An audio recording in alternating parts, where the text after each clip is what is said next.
health. Reboot your body. Omega 3 oil extracted from algae. Strong heart, sharp mind, healthier you.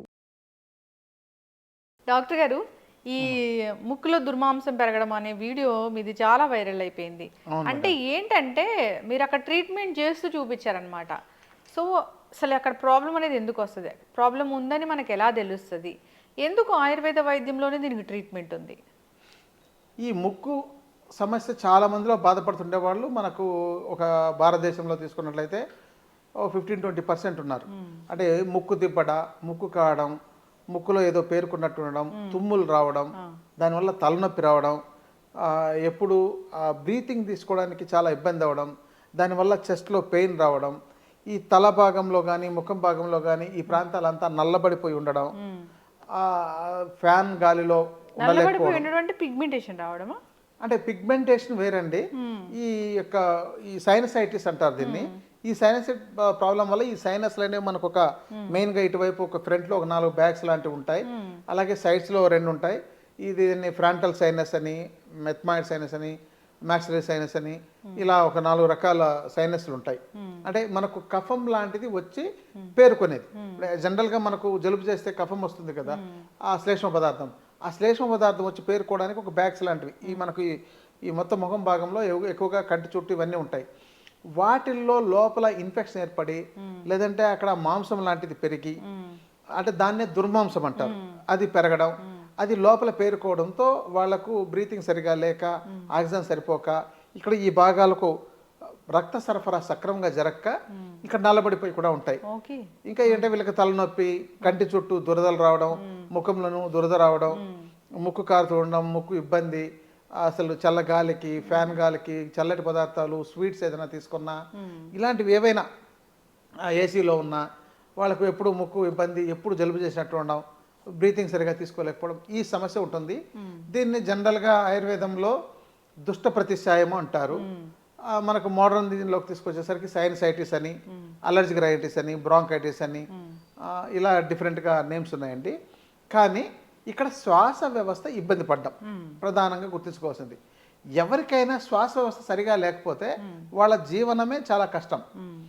అలాంటి పరిస్థితుల్లో ఎప్పుడు ముక్కు తుడుచుకుంటడం, కారుతుండడం, ఇబ్బంది, తుమ్ములు, వంటలు చేసుకోలేకపోవడం, కొన్ని వాసనలు గ్రహించలేకపోవడం, కొన్ని వాసనలు పడకపోవడం, ఏదైనా వాసన కానీ వెంటనే తుమ్ములు రావడం, కొంతమందికి వాసన గ్రహించే శక్తి కూడా పోయి ఉంటుంది. ఈ సమస్యలన్నీ బాధపడుతుండే వాళ్ళు చాలామంది ఉన్నారు. అయితే దీనికోసం ఆయుర్వేద శాస్త్రంలో చాలా రకాల చికిత్సలు చెప్పబడి ఉన్నాయి. దీంట్లో ముక్కులో ఒక ఆయిల్ వేసుకోవడం, నస్యకర్మ అంటారు, ఈ చికిత్స చేసుకోవడం. రెండవది ఏంటంటే కొన్ని రకాల ఔషధాలు వాడడం, ఇక ఈ పంచకర్మ చికిత్సలను చేసుకోవడం, ఇలాంటివి చెప్పబడి ఉన్నాయి.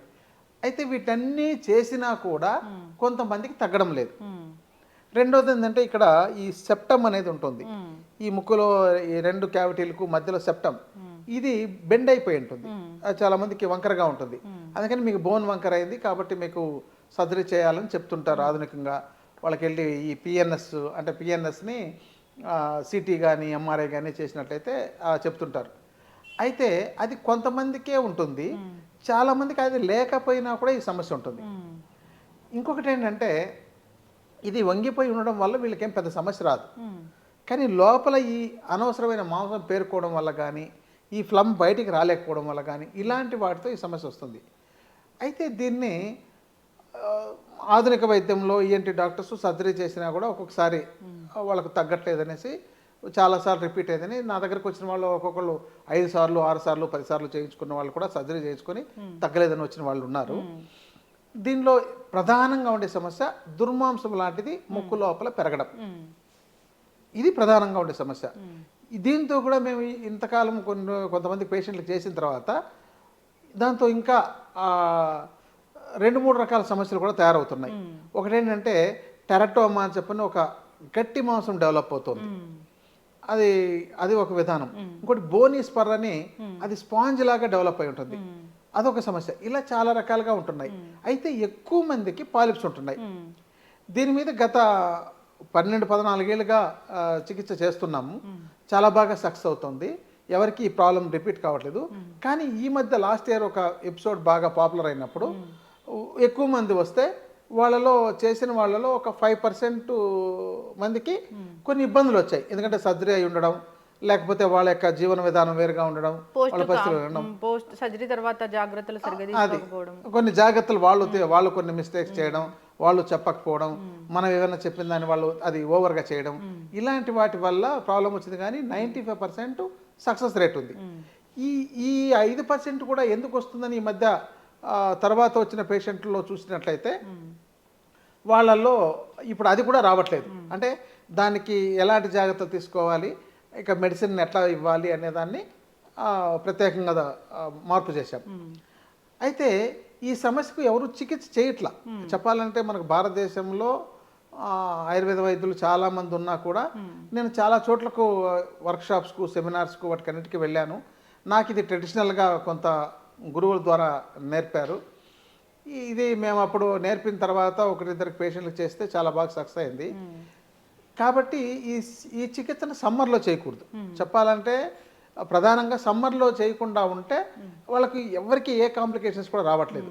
సమ్మర్లో చేసిన వాళ్ళకి మాత్రమే 5% మెంబర్స్కి కొన్ని కాంప్లికేషన్స్ వచ్చాయి. ఏ సీజన్లో చేస్తారు అంటే ఇప్పుడు ముఖ్యంగా మార్చి, ఏప్రిల్, మే ఈ ప్రాంతాల్లో చేయకూడదు. ఎందుకంటే బాగా వేడి ఉండడం వల్ల మనం ట్రీట్మెంట్ చేసినట్లయితే ఆ వేడికి ఎక్కువ శాతం కరిగిపోవడం అనేది కొంతమందిలో చూసాం. అందుకని తర్వాత దాన్ని ఎలా చేయాలని దాన్ని మార్పులు చేసి మెడిసిన్తో పెట్టే విధానం, చికిత్స చేసే విధానం మార్పులు చేస్తే అది ఇప్పుడు ఎవరికి అలాంటి సమస్య రావట్లేదు.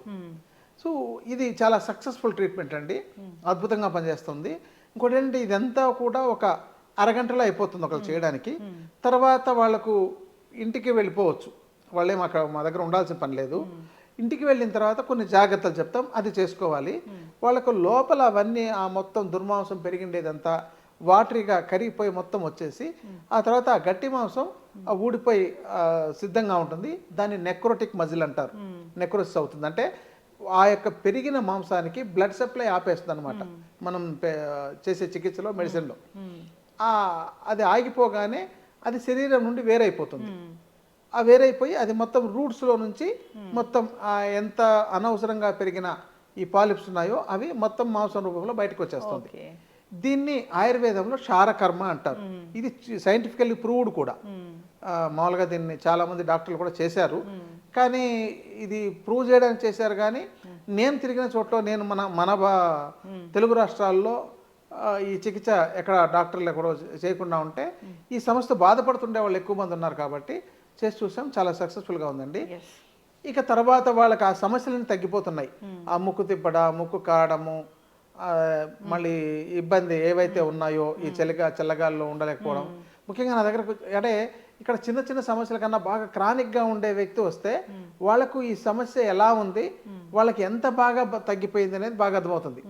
నా దగ్గరికి ఒక 12-15 ఏళ్ళ వయసు ఉండే పిల్లల్లో వాళ్ళు 10th క్లాసు, ఇంటర్మీడియట్ ఉండేటప్పుడు ఆ చదవలేక రోజు ఇబ్బంది పడుతూ వాళ్ళకి దీనివల్ల లోపల బాడీలో ఇన్ఫెక్షన్ అయిపోయి అస్తమానం జ్వరం వస్తూ ఉండడం, తలనొప్పి వస్తూ ఉండడం, వాళ్ళు సరిగ్గా చదువుకోలేకపోవడం, ఈ హాస్టల్లో ఉంటుంటారు, వాళ్ళకి అందరికీ కామన్ ఫుడ్ లాగా ఉంటుంది.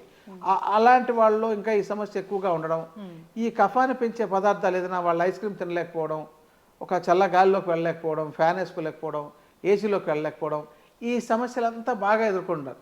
వాళ్ళలో చాలా అద్భుతమైన రిజల్ట్స్ వచ్చాయండి. దీంతో ఇప్పుడు ఏ కాంప్లికేషన్స్ లేకుండా చాలా ఫలితాలు వస్తున్నాయి. కాబట్టి దీనికి నా యొక్క ఎక్స్పీరియన్స్లో సర్జరీ చేసుకోవడం కన్నా ఈ చికిత్స చేసుకోవడం చాలా ఉత్తమమని నాకు నిరూపణ అయిందండి. ఎస్, ఆయుర్వేద వైద్యం అంటే అందరూ కూడా ఆదరిస్తూ ఉంటారు, ఎందుకంటే దీంట్లో ఎక్కువగా మందులు ఉండవు. సో ఏదైనా కానీ రూట్ కాజ్ ఏంటి తెలుసుకుని దానికి ట్రీట్మెంట్ అనేది ఇస్తూ ఉంటారని. ఇది ఇప్పటిది కాదు, ఎంతో ప్రాచీనమైంది. అయితే మీరు చేసే ఈ చికిత్స అనేది చాలా వైరల్ అయిన విషయం మనందరికీ తెలిసిందే. సో ఎవరైనా ఇబ్బంది పడుతున్న వాళ్ళు ఒకసారి కాంటాక్ట్ చేయాలని కోరుకుందాం డాక్టర్ గారు. చాలా చక్కటి ఇన్ఫర్మేషన్ అండి. నమస్తే అండి.